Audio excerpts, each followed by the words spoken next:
Introducing Zach Davis and Josh Anderson with the Sound Money Podcast. Hello, I want to welcome everyone out today to our Sound Money, Sound Principles, the Believers podcast. My name is Josh Anderson, one of the co-founders of Sound Money, Stack and Sell, and 7K Metals. I have with me the co-host, Mr. Zach Davis. Zach, why don't you say hello to everybody? Hey, Josh, thanks for having me on today. Hey, guys, we're excited to be able to share some concepts today about some sound money principles and also the Believers podcast. So stay tuned. Hey, Zach, it's pretty awesome to be able to take a few minutes each week and share with folks what we believe as far as sound money, sound principles, what guides us in our business decisions. You and I have had the opportunity to be in business now together for almost 20 years. I had the opportunity to be in business in what I would consider to be a wide array of different business opportunities. And because of that, we've got some unique perspectives and philosophies and ideas that guide us now at this stage in our business life. And so I think it'd be fun for the listeners today to maybe hear a little bit about some of the philosophies that guide us in why we started the company 7K Metals, why it exists, what are some of the fundamental reasons behind it? And so maybe we could go into that for a few minutes today. Back in 2016, one of our business partners, another co-founder, came to us, Richard Hansen, with this idea, this fundamental idea of 7K Metals. So Zach, maybe share with the listeners today a little bit about how that transpired and what are some of the core business beliefs behind why we started the company 7K Metals, and share with the audience some of those principles. Yeah. So Richard, I think this is a perfect topic, I think, to start on because, having the name Believers in the actual name of the podcast, Richard Hansen's a guy who believed in a concept and has never let it go for years, one thing I've always admired about him is he hung on to this idea of building a direct sales company around gold and silver. And from the first time we met him, I think that was back in 2011. He got off an airplane here in Idaho Falls. 2009, yeah. He got off an airplane here in Idaho Falls. And the very first thing that Richard did was dumped, probably 15 or 20 1/10 ounce gold coins in our hands. And reached out and said, "Hi, my name's Richard." Dumps those coins in your hand. It had impact, right? It was like, what in the heck is this? I'd never had 1/10 ounce gold coins in my hand before.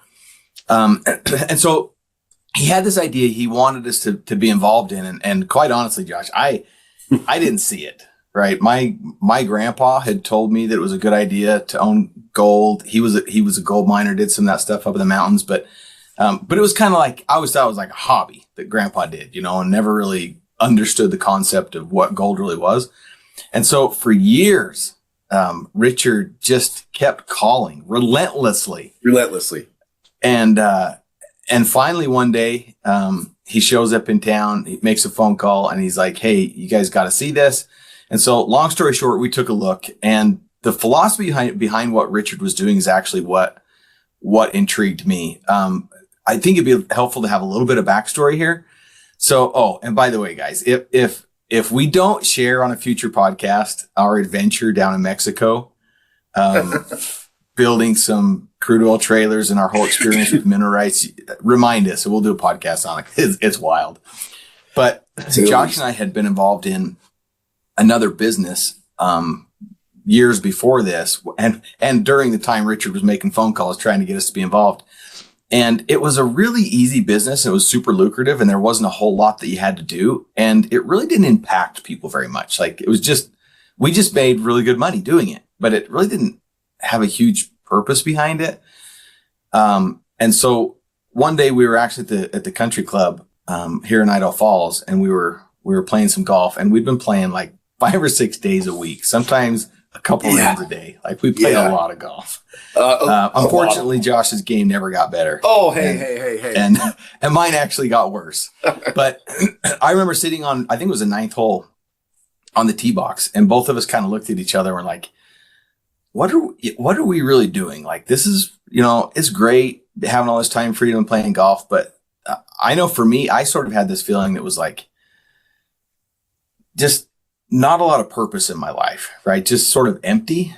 And we kind of looked at each other and like, what are we doing? We need to do something that helps people. And isn't that ridiculous, Zach? Because doesn't most of the world think that you should start a business, it should grow so big that you don't have to do that much, and it should be like on autopilot, and you should make ridiculous money, and and what does the world tell us? That you should be happy with that.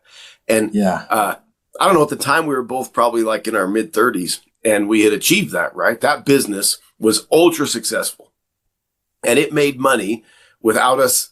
We did such a great job in building it that it just made money, and it made great money. And to your point, as we sat there that day on the tee box and had that conversation, we both felt the emptiest we had ever felt before. We're making ridiculous money, not even having to get out of bed to make it if you didn't want to. But we felt empty. That's not what the world teaches. That's the opposite of it. Yeah, exactly. And it's like, you watch so many of these people who have these successful careers, and then they retire, and then they don't do anything. Within a few years, it's like either they're dead or so crippled they can't move. And you wonder, how in the world does that happen? And I know for me, I have learned over the years that if I'm going to do something, the money is great. Like, I love to make money, but man, I got to have, like, whatever we're doing, there has to be something that has purpose in it for me. Like, it's got to be a purpose-driven business, because just to do something to make money anymore, like when I was younger, great. I maybe didn't feel that way, but now for me, I got to do something that really matters. And I think that's where that was the thing I think that got me. And you could share your thoughts on it, your perspective too, Josh. But the question that Richard asked me when he got me on the phone, and he was like, I think I figured it out. This can be great. You guys got to do this with me. I'm like, okay, Richard, what do you have? This is the question that he asked me. And having the perspective of what kind of the position we were in life, you'll kind of see why this, like, it got me. It was the perfect hook. Richard, good job. The question he asked me is, how many times have you stood on a stage and have you promised people that they could do what you've done, but deep down you knew it was mathematically impossible because the commission structure was stacked against them? And that was like, it was almost like a knife, or like, yeah, because all of my past experience in the direct sales and referral marketing businesses, I knew that what I was telling people on stage, there was like maybe 1% of the audience that could actually do it, but most of them couldn't because of the way things were stacked against them. And so when Richard shared the concept and said, this is what I want to do, and it's no more about parading multi-million dollars across the stage to promote that you can make millions of dollars. He said, I want to do this for the average person, and I want the average person making above average income in this industry. And it's never been done before. And that was the hook that got me. And I was like, okay, I love this industry, but I also don't like some of the things in this industry. And so with that perspective, I was like, this is something that I got to get involved in. Yeah. It was Friday of Labor Day weekend, 2016, right? I can remember it because the occasion, true to Richard's form, Richard never does something with the right timing sometimes. He called me that morning, and I told him, I said, hey, I can't meet today. I'm leaving town with my boys and my wife. We're headed up archery hunting with my grandfather. We're leaving here in a few minutes. And true to form, he says, well, don't worry, I'm only a few minutes away.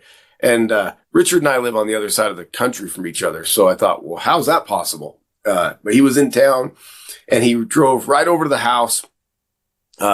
We literally, my wife and boys are in the truck. The fifth wheel's hooked up, and we are pulling out of the driveway when he pulls in. And he opens a trunk of this rental car, and he has this cardboard box there. And he whips out a pen, and he starts drawing circles on this cardboard box in the back of a rental car while I'm trying to leave town.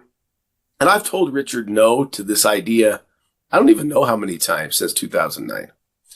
And the idea he always pitched was, I want to start a gold and silver network marketing company. I want to do it like nobody's ever done it before. And hey, I'm a student of law, and I like history, and so I've read all the stories, Zach, and the FTC filings and the court cases against companies that screwed that model up. And so we'd always told him no. But that day, he said something different. Like what happened to you when he drew some circles on a box, because we all get involved in these spaces with somebody drawing some circles on a box. That's how it starts. Or a paper. He drew some circles on a napkin or on the box, this cardboard box in the back of the car. And he said the same line it sounds like he used on you. He said, "Aren't you tired, Josh, of making millions of dollars and watching your friends get taken?" And I said, "Well, yeah, Richard, that's why I'm not in the network marketing space anymore." He then said, "I'm ready to do it different, and I have a plan." And he pulled out some gold and silver coins that he always had done, and he dumped them back in my hands all over, some silver eagles, and they fell in the trunk of the car. And he said, "I have a way to do it, I think, but I need you to sit down and tell me if it's legal." He then handed me a coin for the first time. The first time I'd ever seen one of these coins, right? A graded perfect coin, right? First time I'd ever seen something like this. And he just happened to hand it to me. And I set it back down and I said, "Okay, Richard, we'll do this. You and I and Zach can meet on Tuesday after Labor Day. The day after Labor Day, when I get home from being with my family, we can meet." And I drove off. As I was driving down the freeway, I, for the first time, had a thought come into my mind around what he had pitched. Now, he'd been pitching it for years, but the thought that came into my mind is, what if we could do it different? What if we could find a way to legally do it? And my thought immediately came to what he'd put in my hand. This form factor. It was different. It was different than what the guys had all got in trouble for. All weekend, as I hiked around the mountains with my boys, bugling elk and having a great time with our bows in our hands, all I could think about was, what if we could help the average person? He said that same line he said to you. It's time that the average person make above average income. And I couldn't get that thought out of my head. And so Tuesday morning, we met at 9 a.m. That Tuesday.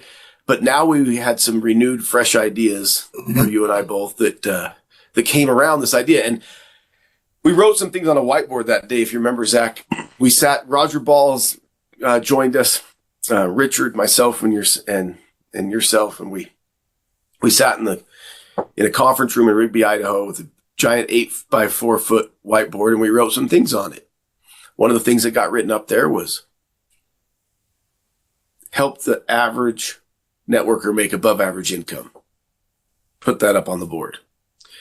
Put up on the board, every home in America needs gold and silver. Every household. We wrote some things on there like, turn the model of network marketing upside down. So maybe share with some of the listeners today, Zach's, like, in that meeting, what was it? What were some of the principles that were shared that day that made it so you were willing to set aside free money, what I consider free money, retirement, and unbelievable opportunities to just be free to start and be a part of 7K Metals? And what are some of those principles? What do they mean to you, and why did they make a difference? So I think it's important for people, because people are probably asking the question potentially is, so what do you mean the average person make above average income? So I have never seen in my entire life any other company business model that has the power to do for people what direct sales has to do. And I've been involved in a lot of different businesses and in a lot of different industries. And the direct sales industry was designed by nature to help the full-time employee transition into being an entrepreneur and to be able to make money and have time freedom and have residual money coming in or passive money coming in every month that they didn't have to work for. But over the years, the model got turned upside down. And what happened is you had these companies that were starting to promote these compensation structures where one person could make a ton of money. And then what they would do is all these companies figured out, hey, if we could get one or two people to make a ton of money, we can parade them across the stage and they tell their story, then all the thousands of people who are sitting in the audience, they'll dream about making that money too. And they'll stay with us and they'll buy our products and they'll keep working and they'll make a little bit of money along the way. But look, I mean, there's only $1 and $1, right? It can only get split so many ways. And so, that idea of helping the average person make above average income, that is the foundation of what this industry is really all about. And all these companies over the years have started to get it wrong. And so, because this industry has such power to change people and help people become something different and better, something what they truly want to be. A lot of people have this dream to be something or do something, but there's no real vehicle for them to do it in.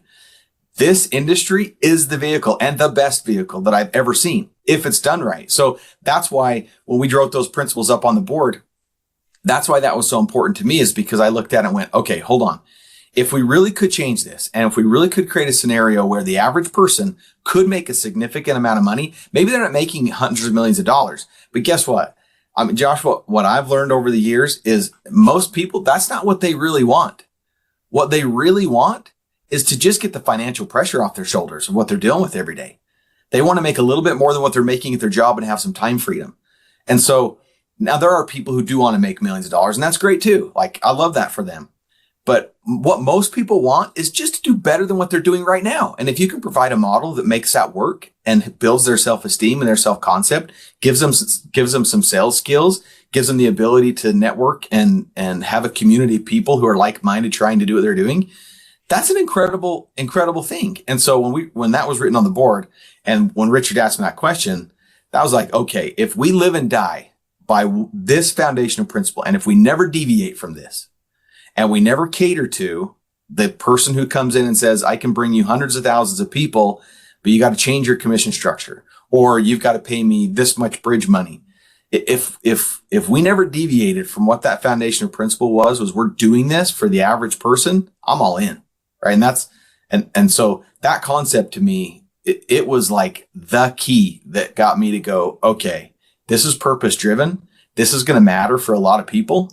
And if this is really what we're going to do, and we think we can change it, and we believe we can, then I'm in.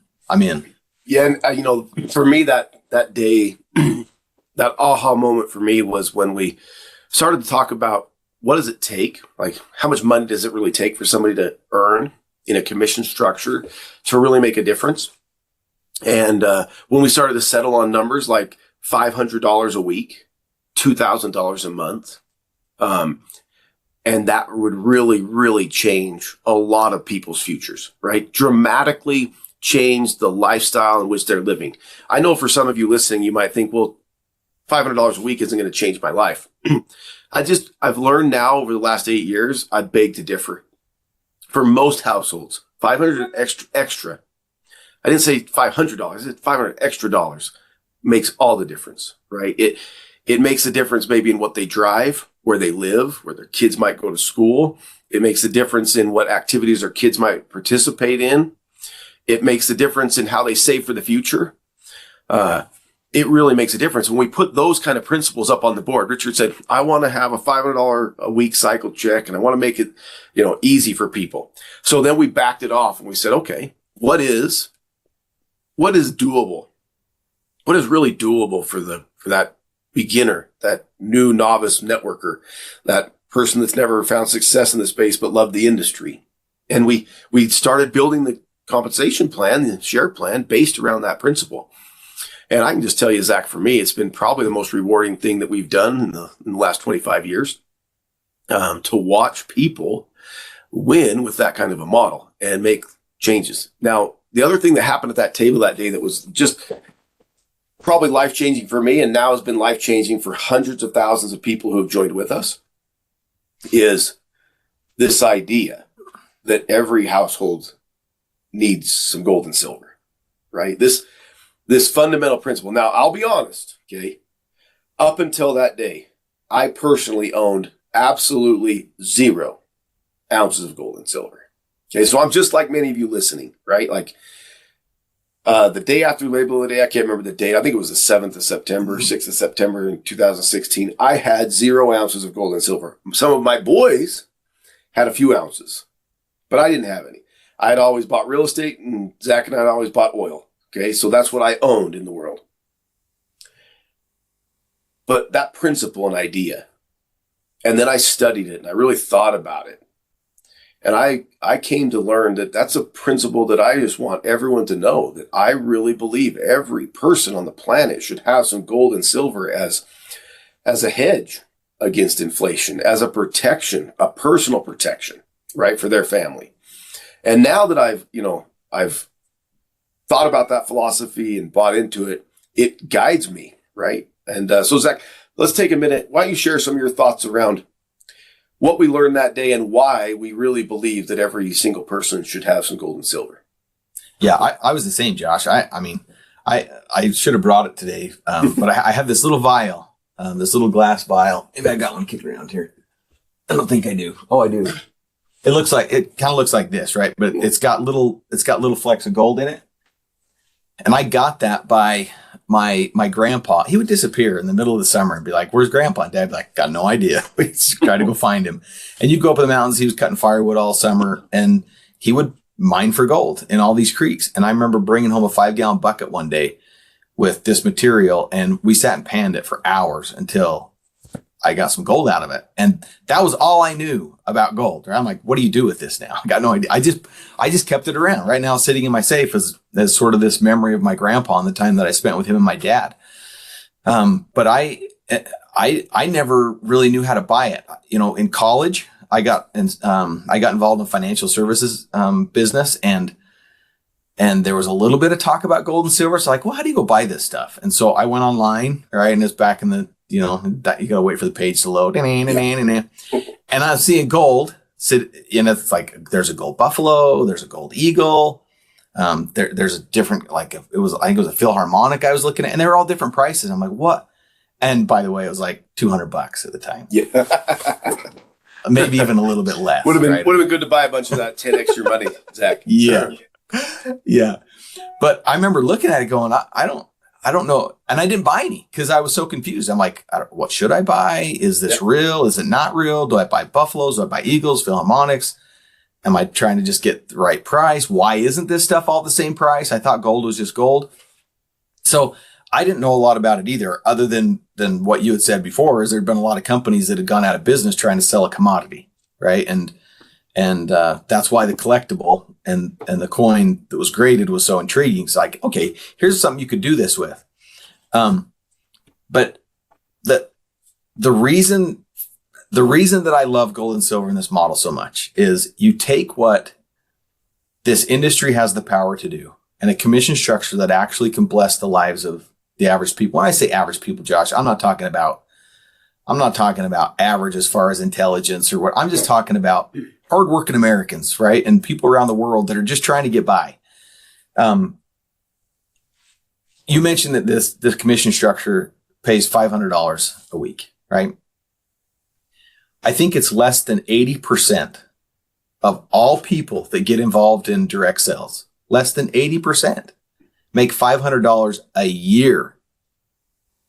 That's industry standard.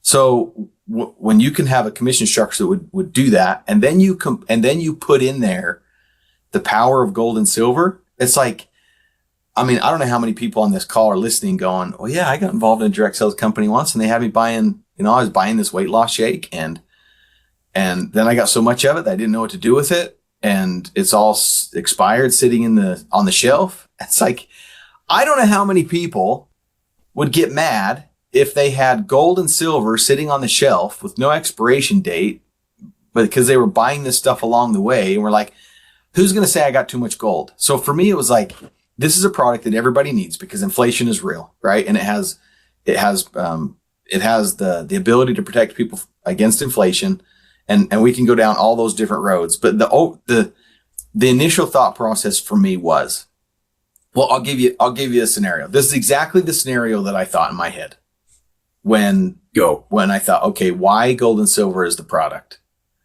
Is this scenario? I thought in my mind, okay, I've heard this done before. People get in trouble and they got to go fix stuff. They don't have the money for it, right? When I was doing financial services in the United States of America, the average savings rate was a negative, I think, 3%. That means we spent 3% more on average in America than what we made. That means most people didn't have any type of savings. Your transmission goes out in your vehicle. It's going to cost you $2,500, $5,000. I don't know what it is, right? And so this was the scenario that I thought in my head. What if someone came to me and they said, Zach, I need $5,000. I'm in trouble and I'm going to give you some collateral, but you got to give me the $5,000. And if they were to say, I'm going to give you soaps, lotions, potions, pills, weight loss shakes, patches, all these different products that are sold in the industry. And guys, I know they're good products in the industry. Okay. Exactly. And I take some of them, but listen to what I'm really saying here. They all have an expiration date. So if I got that as collateral, give you the $5,000 and you're like, okay, after 90 days, if you don't pay me back, you can keep my $20,000 worth of product that I gave you. I'm like, I would never do that deal. Yeah. Not in a million years. So I'm like, I probably already have all that product anyway. Yeah. Stacked up on my shelf from the last friend that got me involved. And it's not worth anything because it has an expiration date. What am I going to do with it? I can't go to eBay and sell it. Nobody's going to buy it. It's not, I mean, if it shows up on Amazon, it's going to get banned because I don't have the nutritional information on it. But man, if you did that with gold or silver, I mean, Josh, if I came to you and said, I need $5,000, here's $20,000 in gold coins. You hold that for 90 days. And in 90 days, if I don't pay you back your $5,000, you keep my gold coins. Would you do that? Well, first of all, I would delete your phone number from my cell phone so you couldn't get a hold of me during the 90 days. Absolutely all day. I'd do that. Everyone would. Who is going to get mad at you by calling them up? Like, you are not going to have any guilt about calling any of your friends or any of your family. You're calling your own mother and saying, Mom, you really need to get some gold and silver. Like, you need this stuff. And by the way, I can help you earn it so you don't have to pay for it with this unbelievable commission structure. Like, who is going to get offended? So that's it's powerful. The day we sat around the table and we made these commitments to start the company, we talked about that principle, right? We said, man, think about what it would mean for a family if 5, 6, 7 years from now, they've been on autosaver with us and the product by which that they shared and they bought on a monthly basis to earn a commission was this gold and silver coin. What could it mean for them? And we actually, I remember Roger Ball saying, wow, what if somebody stays on that autosaver for 5 years and at the end of that, they quit. They no longer get the autosaver. They leave the company after 5 years. You're telling me they're going to have a pile of gold and silver coins that they've bought as a member benefit and in many cases at a great discount? It's like, we can't hurt anyone. We can only help them. I'm going to share something. Go ahead. And worst case scenario, Josh. Yeah. Worst case scenario. You get involved in any referral marketing direct sales company because you want to earn additional income, right? And learn some skills in business. You're going to amass products. You're going to have to buy something, right? So like, holy smokes, you got to buy something here too. But there you go on the screen. What's the difference? If that was weight loss shakes, how would you feel about your friend who got you involved 5 years later versus gold and silver? If you quit the company 5 years later or the company goes out of business or regulation happens and worst case scenario, the company goes away and you bought their products for 5 years. The difference between having something sitting on the shelf that has an expiration date that you're never going to use versus having something that, it's just a no-brainer to me. It's a no-brainer, and that day we started the company in 2016, we mentioned this idea, right? But I don't think any of us really understood it, of what's on the screen. If you're watching this on YouTube or somewhere like that, where you can see the screen. If you're just listening to the audio, I'll just tell you what's on the screen. This is a picture of one of our awesome silver associates, Chris Lattin Sr., and it's a picture of a bunch of his things that he's acquired over the course of his 7K life. And it's piles of graded collectible coins. It's awesome collectible items that were, there's lots of bullion pieces of silver, bullets, there's all kinds of tubes of silver. And that day when we thought about, hey, what if the product by which they got every single month that earned the commissions was actually an asset? What could it mean for someone? And when I look at this picture, I'll be honest, Zach, it's a little emotional for me because this is powerful. We now have close to 100,000 people that are like Chris, their lives have got changed through the commission structure, but more importantly, they've got assets. They're stacking gold and silver for the first time. And by just taking the money that they earn and buying gold and silver, and just by being on the autosaver, they have a life-changing amount of metal. And I would imagine that most of these people aren't even going to liquidate it and sell it. For the first time, they have a legacy, something to pass on to their children, their grandchildren, their grandchildren's grandchildren one day, that really has a meaning. And so I just think it's awesome that we've been able to be that true to form. I'm going to back up a slide. This is also an image up on the screen if you're seeing it of just the autosavers that Curtis Harlan had, right? He was collecting our state animal series back then. And man, I think about that and I think, like you said, this isn't just some home-based business, Tupperware or face cream or weight loss shakes or you name it, right? Like all those things are good, but this is great, right? Like what you get every single month. And this idea that was born in 2016 at a conference room table really is manifesting itself in the lives of people around the world as something of great value to them and really changing the way they think. Zach, maybe speak for a second while we have a few more minutes before we close today. Maybe speak to what is it about buying gold and silver on a monthly basis that actually changes the way we think? And do you believe it makes us think more like an entrepreneur, or less like an entrepreneur? And how is that possible by just buying precious metals every month, sound money? Yeah, for sure. I think it changes people's mindset. Most people live their whole life buying stuff. In fact, I was just talking to a guy yesterday. We were talking about the housing market right now, what's going on, and how do these kids who are just newly married, 12, 13 years ago when I built my house, the same size of house, a kid's going to pay 3 times as much for it. And I remember being scared to death when I built that first house, right? Going, holy cow, how am I going to pay for this? And now their mortgage is going to be twice what my mortgage is, or the cost of the house is going to be 3 times as much as it is. You think about a cell phone nowadays, you don't buy a cell phone. No. You pay a monthly payment on a cell phone. Like you don't own movies anymore. Like you used to actually buy movies. Like you can put them on the shelf. You rent everything. So we're growing up in a society, most of our kids, and a lot of people are growing up in a society where they don't own anything. Everything is rented. And guess what? It's all a liability. Nothing actually has any intrinsic value to it.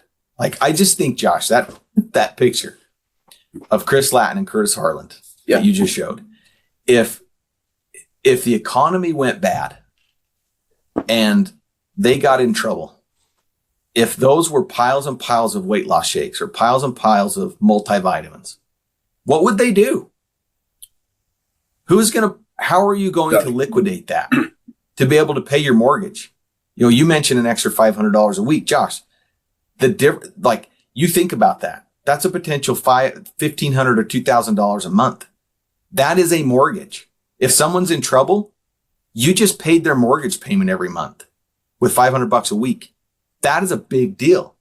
So when you start actually buying things that are assets and not liabilities, it does start changing things in your mind to start seeing the value of owning something that potentially can appreciate in the future. And that's what a business owner really does, right? Is you take a product that is either undervalued or underdesired, you change it in some way, repackage it or repurpose it or provide a service that has more value for the public, and then you resell it. Because the public didn't have the wherewithal to do it, either the finances to create the company, or they didn't have the knowledge base to create the product or change the product in a way. So when you start getting involved in direct sales, you learn all of these business principles, and just sheerly by buying gold and silver, you're doing what entrepreneurs do on a daily basis. And what starts changing is when you start seeing this show up in the mail, it's now tangible. It's like when you pay your cell phone bill and you make a phone call, you never think about that, right? It's like you don't think of your phone as an asset. Well, you're paying a monthly payment on its liability and depreciate. You're not going to sell that for more than what you bought it for or what you're paying the rent for it every month.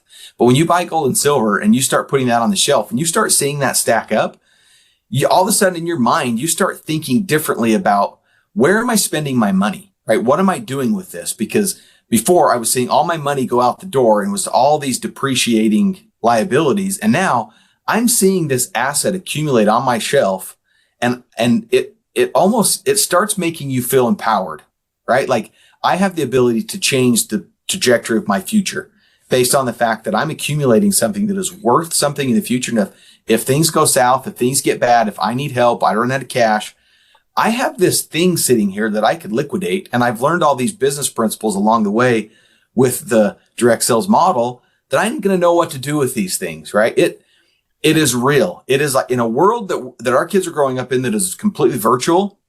It is real. And it has when you hold, do you remember we used to do this in the early days of the company when we would do a meeting? What would we pass around? 100-ounce bar. And it was incredible. Like, guys, gals, I'm telling you, if you take a 100-ounce bar, if you've never felt it before, like I can't explain this to you. If you have felt gold and silver, you know what I'm talking about. It has an energy. Like it is currency, right? And think about that electric way. It has an energy. When we would take this 100-ounce silver bar and most of the people in the room had never felt it before, and thinking back, this was a little dangerous. We just had a 100-ounce silver bar floating around the room. But you know what? You always knew where it was. Yeah. Because wherever in the room where the biggest smile was, that's who had the silver bar or who had just touched it, right? There is a tangible feeling when you hold gold or silver that is empowering. Like it's crazy. And that's what I love, right? This gold and silver by its very nature breeds independence, breeds freedom, breeds protection. It has for 5,000 years. It was, as I started diving into my journey into gold and silver, I realized that every king and queen of this earth has possessed it. Every wealthy family that has wanted to build a legacy for their family has used it as the very thing to do that.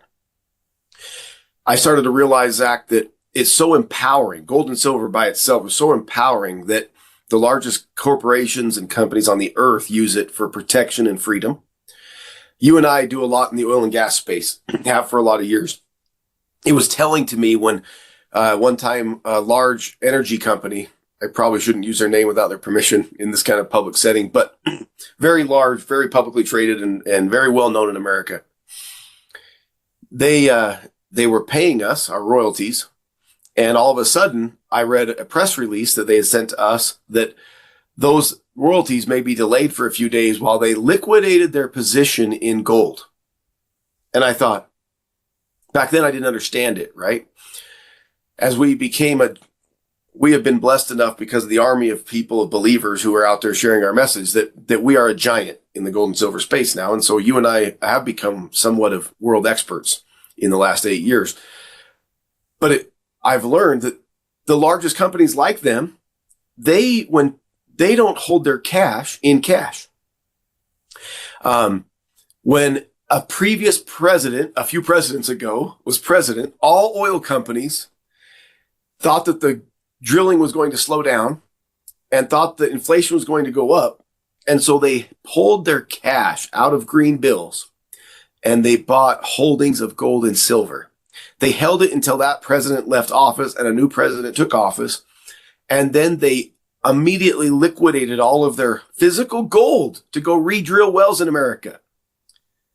If every large corporation does it, if every king and queen does it, if we need to have that same power. It's empowering.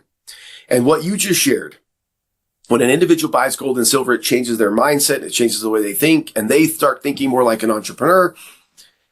That came out of, for us, that thought process bred an idea that was so revolutionary and so changing that we're going to spend lots of time sharing about it in the future. But that is where the SoundMoney wallet came from. This idea that how do we help someone own gold and silver that's never had it and only has $5, only has $2, right? And the SoundMoney wallet, the fractionalization of gold and silver was born out of this problem that we thought the world needs solved. And for me, it's the greatest tool that we have at 7K Metals, right? Like I happened to look at SoundMoney this morning. Every time it brings a little bit of a tear to my eye, right? And it's real for me. When I look at last night, 114 different people bought while we slept. of those 114 people, no order of gold was over $20. Think about that. Never in the world before did a person have an avenue or a venue to get a little bit of freedom, a little bit of protection, a little bit of help if they only had $10 in gold and silver. And Josh, if you think about that, by the way, there might be some people on the call being like, you guys aren't selling millions and millions of dollars of gold and silver. Well, yes, we are. Dollars. Yes, we are. But if you think about the mission that Josh and I just shared with you about why we started this, it is working. It's working. It's not so a guy who has $1 million to spend in gold and silver can go buy another $1 million in gold and silver. It's so the guy who is just getting by can go buy $5. Right? I watched that last night and I go, 114 people bought under $20 in gold last night. And I think about them and I wonder, who are they? Laying in bed in their underwear, probably. Yeah, laying in bed in their underwear. But I think, who are they? Right? Like, what do they sacrifice?